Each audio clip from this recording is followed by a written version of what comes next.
अगर आपने मेरे चैनल को अब तक सब्सक्राइब नहीं किया है तो इस लाल बटन को दबाकर सब्सक्राइब ज़रूर करें और बगल में इस बेल बटन को ज़रूर दबाएं जिससे कि आपको आगे आने वाले सारे वीडियोस का अपडेट मिलता रहेगा।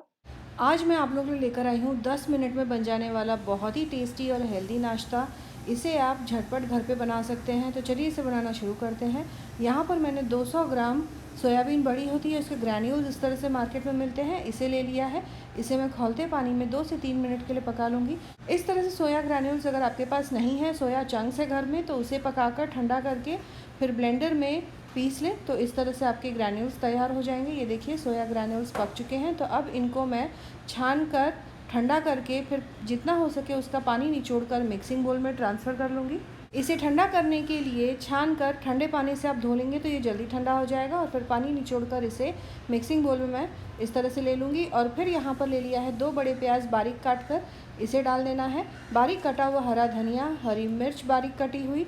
फिर मसालों में मैं डाल रही हूँ 1 टेबलस्पून कश्मीरी लाल मिर्च पाउडर, आधा छोटा चम्मच हल्दी पाउडर, आधा छोटा चम्मच जीरा पाउडर, चाट मसाला 1 छोटा चम्मच, नमक डाल दिया है स्वाद अनुसार, 1 छोटा चम्मच गरम मसाला।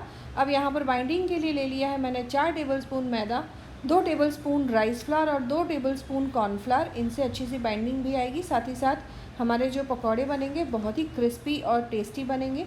तो इनको डालकर अच्छे से मिक्स कर लें। अब यहाँ पर इस पकौड़े को और भी ज़्यादा टेस्टी बनाने के लिए 2 टेबलस्पून शेज़वान चटनी डाल दूँगी। शेज़वान चटनी अगर आपके पास नहीं है तो आप इसे स्किप कर सकते हैं। आप इसकी जगह 1 टेबलस्पून लहसुन दरदरा कूटकर और 1 टेबलस्पून अदरक कद्दूकस करके या इनका पेस्ट बनाकर इसे भी डाल सकते हैं।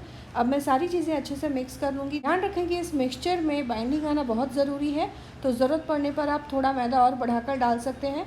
यहाँ पर ये देखिए अभी भी ये मिक्सचर जो है थोड़ा अलग अलग लग रहा है, दाने इसके अलग अलग लग रहे हैं। तो इसमें मैं 2 टेबलस्पून के बराबर मैदा और डालकर अच्छे से मिक्स कर लूँगी। थोड़ी देर में आप देखेंगे कि इसमें बाइंडिंग आने लगी है।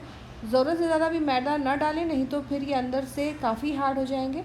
और बाइंडिंग आ जाए उसके बाद इस तरह से हथेलियों से दबाकर छोटे छोटे पकौड़े बना लूँगी। अच्छा सा गोल शेप दे लें और फिर इनको गरम तेल में सुनहरा होने तक फ्राई कर लेना है।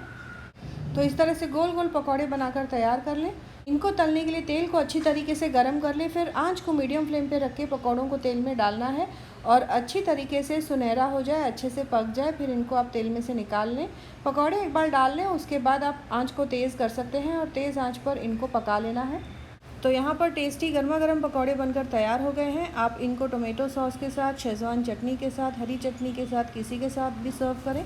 और बारिश के मौसम में पकौड़े सभी को बहुत पसंद आते हैं। तो आप इस रेसिपी को ज़रूर ट्राई करें और कमेंट करें अपने एक्सपीरियंस के बारे में। दोस्तों और रिश्तेदारों के साथ भी इस रेसिपी को ज़रूर शेयर करें। मिलते हैं अगले एपिसोड में इसी तरह से एक और नई टेस्टी रेसिपी के साथ। Thanks for watching.